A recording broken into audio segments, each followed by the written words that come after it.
Morning of day 3, and we are just packing up for the day.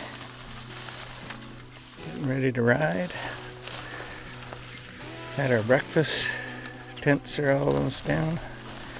Almost ready to go. Janice has a smile on her face. I was warm last night. We had our sleeping bags together. and I had my own personal furnace. It was another cold night.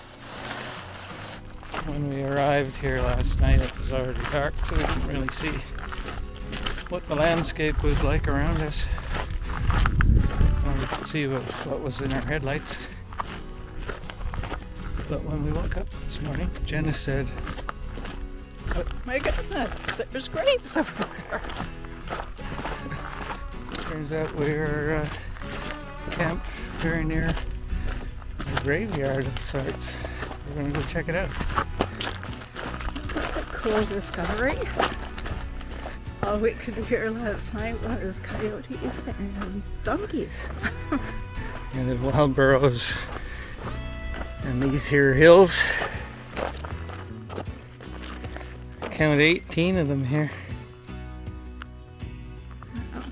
Somebody's put flowers on them and keeping it looking nice. It's similar to the ones that we saw in Yuma, right? With Yeah. this rebar that's been painted white.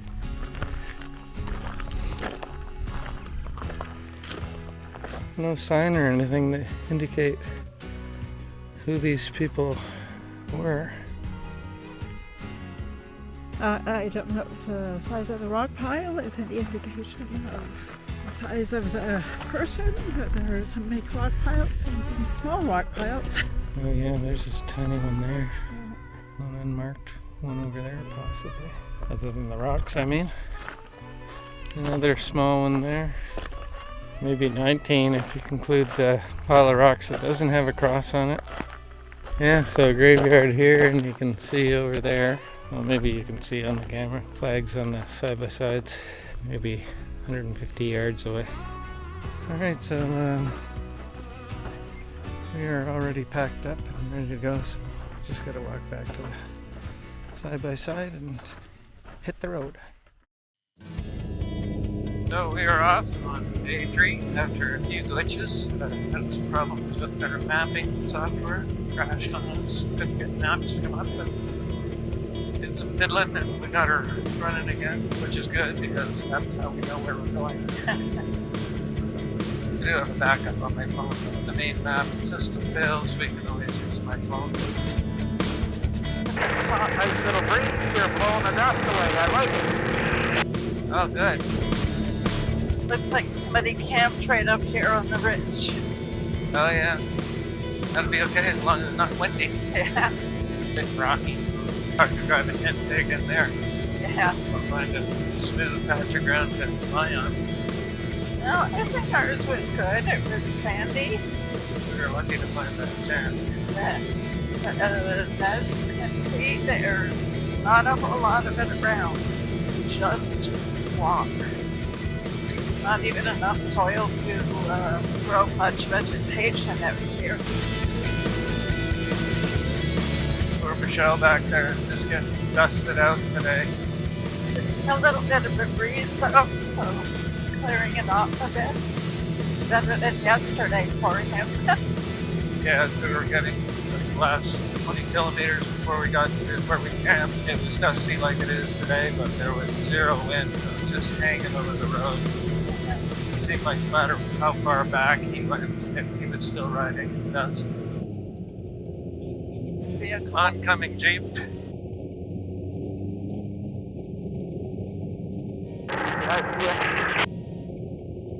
There was an older gentleman in that Jeep we just passed, so Yeah, it looked like on it his was own.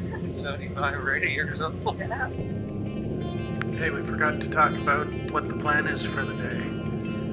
Today's going to be a short ride, only about 90 kilometers or 50 miles. We'll be heading towards Ehrenberg today. We've got a cabin rented there at a local RV park. that's where we'll be spending the night. And hopefully I can find somebody to do some welding on the light bar while we're there.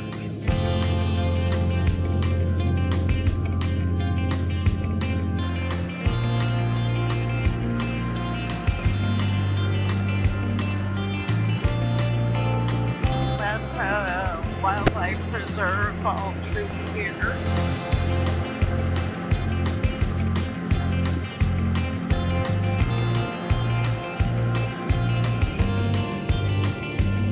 So we felt like we were out in the middle of nowhere. Except we drive 6 kilometers down the road and look what we find.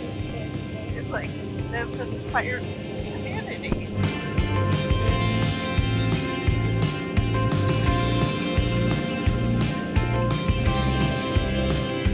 Is the Colorado River. Yeah, that's kind of cool. That's California on the other side of the river. Yeah. That thing pretty much looks like a zip line. Yeah, that's what we were just saying. It looks like it could carry a person from one side to the other. But why? I don't know, maybe have something to do with that little building back there, but who knows?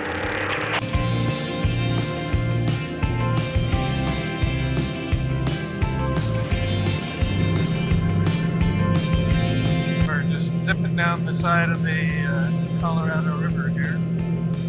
And a glimpse every once in a while of the river, but for the most part it's shrubs and trees and stuff going up in between us and the river, and it's only like, what, 5 feet? Yeah.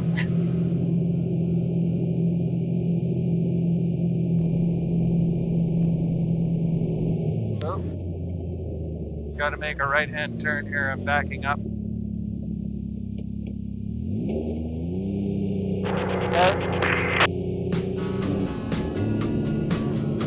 So that is some sort of a viewpoint or something. Oh, it's some sort of cabin thing.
Logic would tell us this would be where you would have a ferry leaving from. Yeah, wow. Look at the water. Lots of current through here. Boy, is there ever.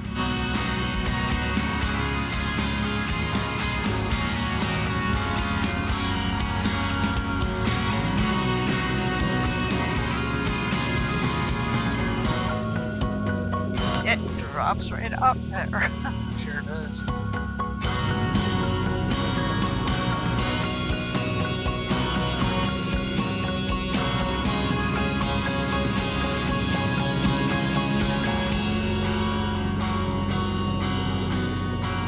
That might be where the ferry crossing was, called the Taylor Ferry, but we're not sure.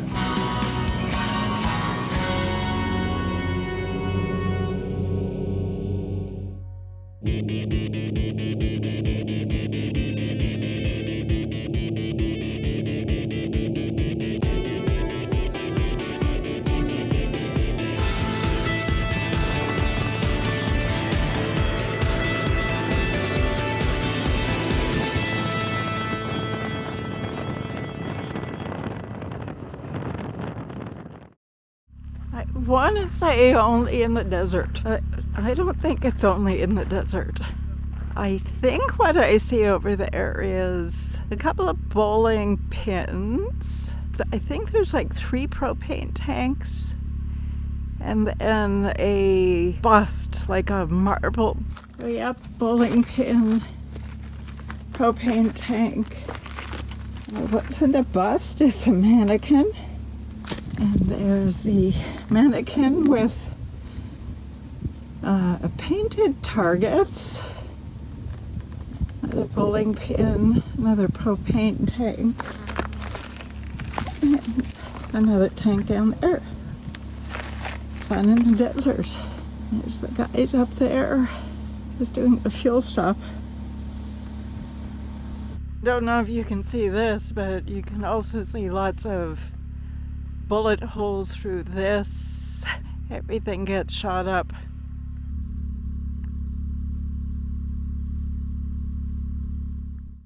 We're approaching our first fuel stop of the day, our only fuel stop of the day, which is also where we're staying. So, short day today. We're heading to Ehrenberg, Arizona.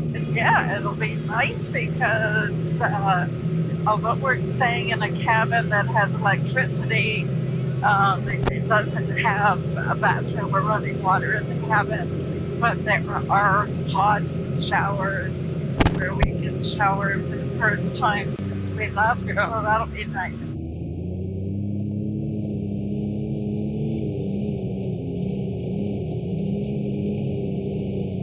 This is our first time seeing the desert in bloom, and sections of it out here are just carpeted in this purple flower. I don't know what it is.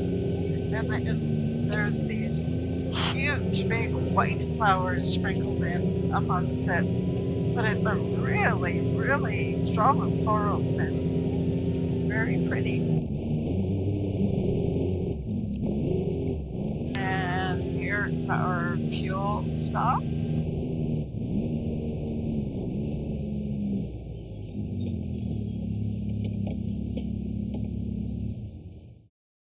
So this is home for night 3 on our Arizona Peace Trail trip. This is a little cabin we're staying in at the Desert Oasis RV Resort in Ehrenberg, Arizona. Cute little cabin. It's just basically shelter. There's no running water or anything in it. But there's a shower room, and so we're all fresh as a daisy now. Feels great.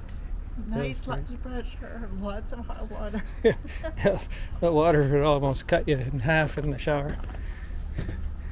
Anyway, lots of beds downstairs here, and a loft up there, and a smaller loft up in the front there as well. Anyway, I said this thing sleeps like 11 people or something like that. Anyway, just the 3 of us in this for the night, and it'll be nice and comfortable. So we'll go out for dinner tonight at a restaurant, and be back on the trail tomorrow. Oh yes, and another thing, we found a local weld shop here that is going to fix my light bar bracket tomorrow morning at 7:30 before we hit the trail.